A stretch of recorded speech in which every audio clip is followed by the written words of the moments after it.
Thank you all so much for your incredible support of this channel. Today, we're diving into an old favorite. You all know solo leveling, and now we're stepping into a new chapter, 201. This marks the beginning of the third season, continuing the epic journey we've been on. Chapter 201 picks up right where our previous solo leveling adventure left off, and I can't wait to explore what happens next together. Whether you've been with us since the beginning or are just joining in now, get ready for more intense action, new challenges, and some familiar faces as we dive back into this world we love. And if you're new to my channel, please consider subscribing. Without further ado, let's jump into the story. In ancient times, the outer gods, supreme entities of unimaginable power, created countless universes in their quest for eternal existence. These beings were driven by an insatiable desire to entertain themselves, and so they perpetually crafted new worlds, birthing an endless cycle of souls and laws. To stave off their ever-present boredom, these supreme beings devised a macabre form of amusement. They watched their creations go to war. The chaos and destruction that unfolded in these conflicts provided a twisted sense of satisfaction to the creators. For them, the cycle of war, death, and rebirth among their creations was a small price to pay for their own entertainment. However, an unexpected twist occurred. During one of these endless wars, a supreme being was killed by its own creation. This unprecedented event shocked the other supreme beings, who gathered to witness the fate of the world now bereft of its master. The death of one of their own, and at the hands of its creation, was a startling revelation. Yet, rather than lamenting the loss, the supreme beings saw an opportunity. They agreed that the first entity to claim the now ownerless power would become its new master. As we transition from this cosmic turmoil, the scene shifts to a more mundane setting, a school. Here, we meet Sung Soo-ho, who proudly announces that he has been accepted into the Korean National University of Arts. His friends are incredulous, questioning how someone they view as untalented could gain admission to such a prestigious institution. Sung Soo-ho, with a grin, relishes his newfound freedom from their skepticism. His moment of triumph is interrupted when he is approached by a man who congratulates him on his achievement. The man expresses surprise at Soo-ho's talent, specifically in drawing. Sung Soo-ho calls the man Kim Song-kyul, only to be corrected. The man's actual name is Lee Yoon-chul. Soo-ho nods in acknowledgement as Yoon-chul vents his frustration, claiming that Soo-ho has thwarted his plan to take over the school. Soo-ho calmly responds that, thanks to Yoon-chul, he's actually managed to graduate safely. Nearby, a female student whispers to her friend about Yoon-chul's behavior, noting that he's acting childish so close to graduation. Her friend agrees, calling it pathetic for him to target someone who has lost both parents. As tensions escalate, Yoon-chul rears back his fist, seemingly ready to punch Soo-ho. However, Soo-ho reacts swiftly, grabbing Yoon-chul by the back of the head and delivering a knee to his face. Soo-ho, hoping for a peaceful end to their confrontation, is taken aback when Yoon-chul doesn't even flinch from the blow. Confused and alarmed, Soo-ho wonders what's happening. Yoon-chul's fist begins to emit a strange aura, revealing that he has awakened some hidden power. With a smirk, he declares that Soo-ho's attack didn't hurt at all. Yoon-chul swings at Soo-ho, who narrowly avoids the blow, his fear palpable. The force of Yoon-chul's strike creates a gaping hole in a nearby metal locker. Surprised by the extent of Yoon-chul's strength, Soo-ho realizes he narrowly escaped death. The scene shifts 2 years into the future. Soo-ho, now a second-year university student, strolls down the street. He overhears a conversation about a gate that has appeared in the middle of the road. Workers are on site, informing the public that hunters are currently engaged in subduing the gate and urging everyone to stay clear. The workers reveal that the hunters have been inside the gate for over 8 hours and should be emerging soon. They warn anyone who isn't a hunter to stay away. Soo-ho reflects on how the appearance of these gates, which began 3 years ago, has drastically altered the world. These gates were passageways to dangerous dungeons, and once a certain amount of time had passed, monsters would emerge, threatening to kill anyone in their path. In response to this new peril, the world saw the rise of individuals who could harness mana, known as the Awakened. As the world underwent such rapid change, it seemed as though chaos would be a constant state. Amid this turmoil, an Awakened named Wu Jingle founded the Hunter Association. This organization brought together the Awakened, creating the role of hunters who work to manage and close these gates, bringing order and stability faster than anyone anticipated. Now, society is divided into the awakened and the non-awakened. Inside his art class, Suho reflects on these changes as he works on a canvas. He muses on how some people must toil endlessly for rewards, while others can effortlessly obtain them. This disparity quickly reveals the limits of those who struggle.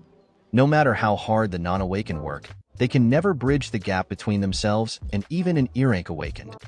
Suho recognizes the crucial role of the hunters. If they fail to close the gates, the world faces destruction. In essence, the non-awakened depend on the awakened for survival, but the awakened can manage without the non-awakened. This dependence has led to deep gratitude towards the awakened, as they are the reason people like Suho can live in relative peace. Yet, Suho feels a growing unease. He questions whether he has become too accustomed to a life where he can't achieve his desires.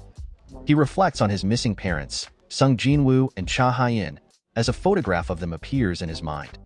Suho laments that his survival now hinges on others, and that the days when he felt capable of anything seemed distant and replaced by a sense of powerlessness. Hyen always said that Suho resembled his father, and he wonders how his father would navigate his current situation. His reverie is interrupted when his teacher calls out to him, commenting on how well he's concentrating today. The teacher asks what he's drawing with such enthusiasm. Suho simply replies that he's drawing based on his feelings. His teacher comments on Suho's art, noting its creativity and observing that it has a strangely human quality. Suho is puzzled, questioning why he drew something like this. As he contemplates his artwork, the scene shifts back to the gate outside his school. The hunters are finally emerging from the gate, appearing relaxed and content, indicating that their mission went well.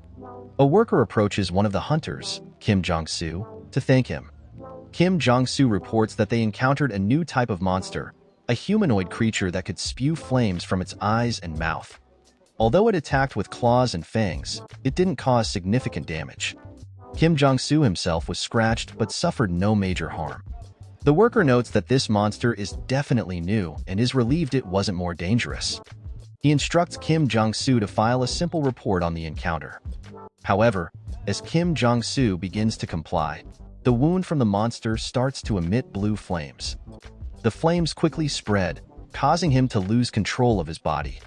In a horrifying turn, Kim Jong-soo drops his weapons and begins to attack the worker, biting into him with ferocious intent. The worker's cries of alarm only serve to escalate the chaos. The other hunters look on in terror, bewildered by the sudden outbreak. One of them realizes that the blue flames are identical to those seen inside the dungeon. Before she can act, she too is overtaken by the flames and is consumed. Panic erupts as the infection spreads rapidly, turning people into monsters and causing a scene akin to a zombie outbreak. As chaos unfolds outside, Suho and his classmates hear the commotion and rush to the window. They witness the terrifying sight of people attacking each other, their forms grotesquely altered. The realization dawns on Suho and his classmates. It looks like a dungeon break is occurring right outside their school. As chaos erupts outside, one of Suho's classmates exclaims that they need to escape, sarcastically suggesting that staying might earn them a Darwin Award. Another suggests waiting for the hunters to arrive. They call out to their teacher, Mr. Lim, pleading for him to do something. Mr. Lim, who is only an ear-rank awakened, admits he's not much help.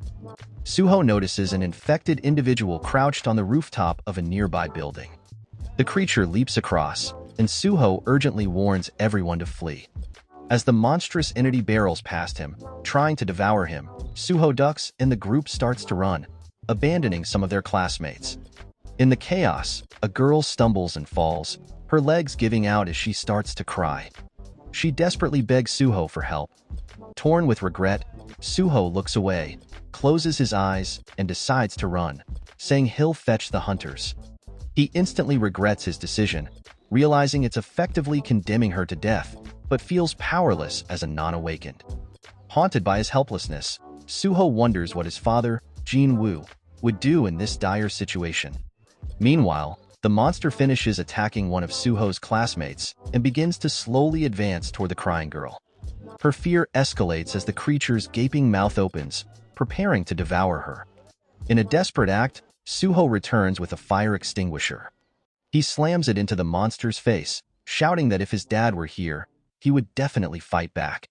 As Suho braces himself, a status window glitches onto his screen, indicating that he has met all the requirements for a secret quest titled Courage of the Weak.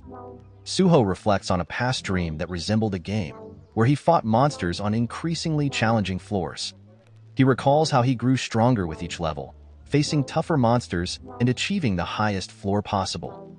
This dream, detailed in one of the solo leveling extra chapters, underscores his resolve to match the monster's strength and rise to the challenge. In Suho's past dream, he faced a final boss of immense power. Though this enemy was his foe, Suho couldn't help but feel a mix of envy and awe at the display of strength.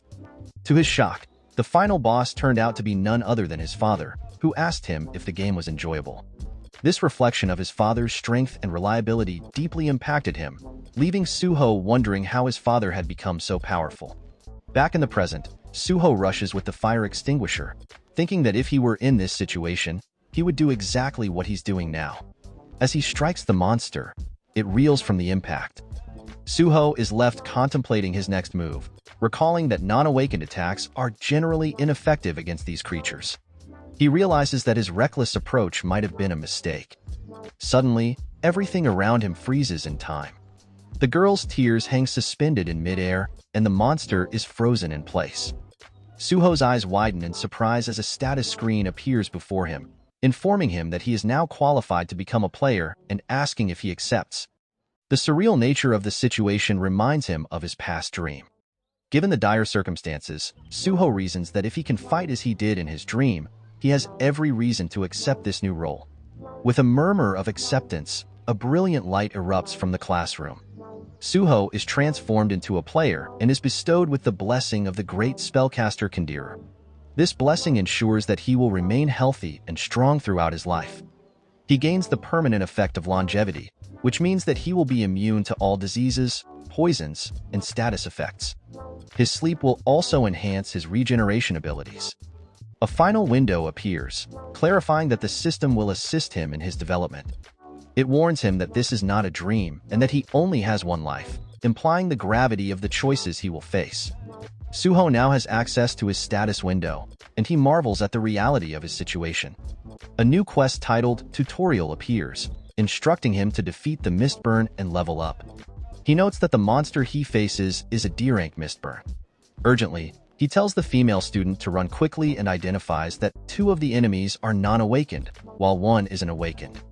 As the monsters leap towards him, Suho feels a rush of excitement and nervousness, wondering if he has truly awakened.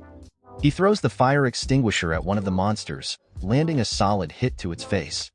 As it stumbles from the attack, Suho winds up for an uppercut, apologizing to the student as he unintentionally launches her into the ceiling. He is astonished by his own strength, questioning if he really one-shot her. Another monster approaches from the side, and Suho swiftly sidesteps its attack, retaliating with a precise kick that takes it down instantly. With this, he levels up and completes the tutorial, now having the option to check his reward. Confirming his suspicion that he has indeed awakened, Suho turns his attention back to the remaining monsters. He strikes one in the face, only to be surprised when it remains standing. The monster retaliates, leaving claw marks on his chest despite his best efforts to dodge. Suho quickly puts his foot on the monster to push it away and create some distance. He worries that if he's injured, he might turn into a magic beast, questioning whether this transformation will happen right after his awakening. However, thanks to the longevity effect of his blessing, he heals almost instantly. Suho reflects on how he had forgotten about this crucial detail, remembering the status screen from moments earlier. The monster slams him into the floor, and Suho muses that if he's weaker than a D-rank monster that became a magic beast, then he must be an E-rank. He decides to stop worrying about ranks and focus on his immediate survival and the tasks ahead. The monster lunges at Suho with a grotesque, sloppy kiss attempt. Panicked but resolute, Suho recalls the rewards from the quest and decides to accept them. He is granted 5 stat points to distribute. He allocates 3 points into strength, feeling a surge of power. With a roar, he throws the monster off him. Though it lands on its feet, Suho quickly follows up with a barrage of powerful punches. The monster, undeterred, goes in for another attack and scratches Suho once more. Despite the strength increase, Suho finds himself struggling. Determined to turn the tide, he invests the remaining 5 points into strength, boosting his total from 14 to 19. Clenching his fists, he remarks that an awakened who levels up is unprecedented, but he's ready to defy the norm. With renewed vigor, Suho delivers a crushing punch to the monster's mouth, causing its teeth to shatter. He acknowledges that ranks are typically determined upon awakening, and that no awakened has ever surpassed their assigned rank. However, if he has the power to break free from this limitation, that is all he needs. As he fights, Suho's punch sends the monster crashing through a wall, causing a TV to fall and crack from the impact. Suho grits his teeth and delivers another powerful punch, propelling the monster across the room. Exhausted but undeterred, he looks down at his fist and sees that he has defeated the monster and leveled up 3 times. Overcome by the reality of his newfound abilities, Suho collapses to the floor. The urgency of the situation hits him hard as he hears a scream nearby. Resolute, he declares that he can't give up and must act to help those in crisis. It's his duty to save people, and he's determined to fulfill that role, no matter the cost. Outside, someone drags their feet, the sword scraping against the ground. Suho peers out the window and sees Jong-soo, now a C-rank monster, leaping in for a devastating attack. The impact creates a massive explosion. Sirens begin to blare, announcing a dungeon break at the Korea University of Arts. An urgent evacuation order is issued to all civilians in the area. Soldiers stationed nearby stand by, watching the chaos unfold. One soldier expresses frustration, lamenting that people are dying while they remain helpless and questioning when the Hunter Association will arrive. Another soldier responds that the delay is due to the need to assign a B rank or higher hunter. The commander wonders why such a high rank is necessary for what should be a D rank dungeon.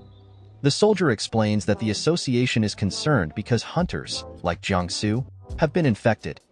Inside the building, Suho watches in bewilderment as Jong-soo, now a C-rank monster, approaches through the window. Suho is confused, wondering if Jong-soo really jumped up from the ground and how this new weapon-wielding monster differs from the previous Mistburns. He doubts whether his recent level-ups will be enough to help him survive. Jong-soo's sword slices through the air, narrowly missing Suho and carving through the building behind him. Pressing his back against the wall, Suho mutters that the situation is insane. He sees the fire extinguisher flying toward Jong-soo, but watches in horror as Jong-soo slices it in half. Seizing the moment, Suho sidesteps and darts into the hallway as the fire extinguisher explodes. Realizing the enormity of the threat, Suho concludes that he cannot face such a powerful monster on his own. Desperation drives him to flee, knowing he needs help beyond what he can muster alone. He wonders when the other hunters will get here, saying that he just needs to hold out until they do. Jong-soo follows him into the hallway, and then hears something to his left. He looks up at it, and Suho wonders what he's looking at, and quickly realizes that it is other students on the roof. Jong-soo doesn't miss a beat, and is instantly leaping at them. Suho hears him attack, as we don't see the women standing there anymore. He grits his teeth, and realizes that he has to go help, and that there's no time to wait for a hunter. He jumps up, kicking Jong-soo in the back of the head, saying that he needs to stop him here. But his kick was ineffective, and Jong-soo turns, swinging his sword at him. He realizes that just a single hit, and he will be dead. But he cannot let him run loose, as we see the women bleeding out on the floor. He returns with a barrage of punches to his stomach, and then starts to avoid each and every attack. Every time he dodges, he's trading a blow on Jong-soo. Suho stretches his hands out, grabbing onto the back of Jong-soo's head, pulling him in and kneeing him in the face. Jong-soo tightens the grip on his blade, swinging it, cutting Suho straight through the stomach. Suho begins to spit up blood, and then is kicked away into the wall on the opposite side of the roof. He spits out even more blood and begins to lose consciousness, as we see that he only has 1 health point remaining. He says that he must have lucked out, and that the system does not want him to fail yet. We see the space around them slowly begin to crack, as Jong-soo starts to get more excited. Suho takes a stance, and it keeps continuing to crack. Jong-soo leaps in, and we see that Suho's fatigue is 99. His eyes begin to go blurry, and he realizes that he's screwed, as he starts to fall unconscious as Jong-soo attacks. The shattering behind continues, as we see it fully crack open now, and a purple shadow leaps from it, flying straight towards the roof. As Jong-soo goes in for the attack, we see his arm go flying through the air. Suho looks up, wondering why he sees an ant, and we hear Beru saying no, it was all because he was late. He begins to heal Suho, and then turns towards Jong-soo, saying that they must be the lowly pests that dared to harm his highness. He trains straight through Jong-soo, causing him to turn to a red mist. We see another monster coming towards Lim, and he starts to scream for somebody to help, as we see it also gets trained. This happens to every single monster in the vicinity, as Beru takes them out one by one, in rapid succession, leaving nothing but body parts behind. He's moving so fast, he's shattering all of the glass in the building, as Bro is breaking sound barriers. The area instantly brightens up, and everybody wonders what's going on. Back on the roof, we see Beru kneeling, as he tells Suho it's been a long time, calling him the young monarch. It jumps to a young Suho drawing all of Jinhwa's shadow summons on paper. He looks up after hearing something, and is excited to see Beru with an apron. Berk picks it up, asking if he is drawing him, and begins to cry, saying that he is touched. Suho then snaps out of it as he wakes up in a hospital. He stares at the ceiling, wondering what's going on. He then starts getting chewed out on the phone, asking if he is okay, and says that the world is going crazy and that he'll send a few bodyguards. Suho tells his uncle that he's fine, and we learn that it's been 2 days since the incident, and that due to all the casualties, it became a hot topic. The discovery of mistburns, a monster that can infect even hunters, along with the association's delayed response to the incident even though it happened in the middle of the city. And what the hunters saw when they arrived all remain topics of debate. The mistburns were all dead due to something unknown. We see one of the students saying that everybody just suddenly exploded in front of him. Suho cuts the TV off and looks to his side, saying that as expected, his awakening was in a dream. Moreover, he's an awakener who gets stronger as he levels up. He says that he thought he was cut by a C rank, so how did he survive that? We hear Beru saying that's because he got rid of the trash. Suho is confused and looks at the floor to see his shadow, and Beru says that it's been a long time and begins to cry, asking him when he grew up so wonderfully, saying that he can't help but feel overwhelmed with emotions. Suho says that his scattered memories began flooding back in, and that he knows this ant, and when he was young, he was one of the dark creatures that stayed with him, and he forgot him until now. We see Beru saying that he has crossed dimensions to meet him. Suho wonders why he lived with such creatures when he was young, and he's very curious about it all. He says from what he remembers, he doesn't think he should be this small. Beru says it's an effect of consuming a lot of mana while crossing dimensions, and is usually dashing and menacing. Suho says that his system window says that he has a private grade, though. Beru panics, saying that he's actually a martial grade, and that the system is just making fun of him. Suho sits up, saying that he got better because of him too, and Beru blushes, saying that he may not look it, but he is a skilled healer, and his goal for coming here was to release his seal. But he didn't expect him to do it himself, and he is impressed. Suho asks if it's related to the dream he had, and Beru says that he may think it's a dream, but it's all things he actually experienced, and that he is much stronger than when they fought each other. And that the great Shadow Monarch Sung Jin-woo sealed his powers along with his memories because he just wanted him to have a normal life. Suho grabs onto him, saying that he, as he expected, really is related to his dad and wonders why he left home. Beru says that he actually went to outer space. Suho asks why the hell he would do that, and Beru says to put it simply, and he begins to use shadows to explain it. He says the great Shadow Monarch left for outer space, and is at war with invaders who are trying to take over the world. Suho is confused, asking if his father is part of the Avengers, and Beru says yes, and that they are beings from Edoram, gods of outer space. Edoram are sending their apostles and invading their world. While on his way to meet Suho, he tore apart countless enemies. The fact that gates and monsters are appearing on Earth must have been this war's influence as well. Suho looks curious and asks if his mother went as well. Beru says no, and he explains that she went missing on the day that his father disappeared, so he thought they'd be together. Beru lets out a panic scream since he did not know she was missing, and says that the apostles of Edoram must have created some kind of evil trap. Suho asks if it's because of those same bastards that his parents cannot return.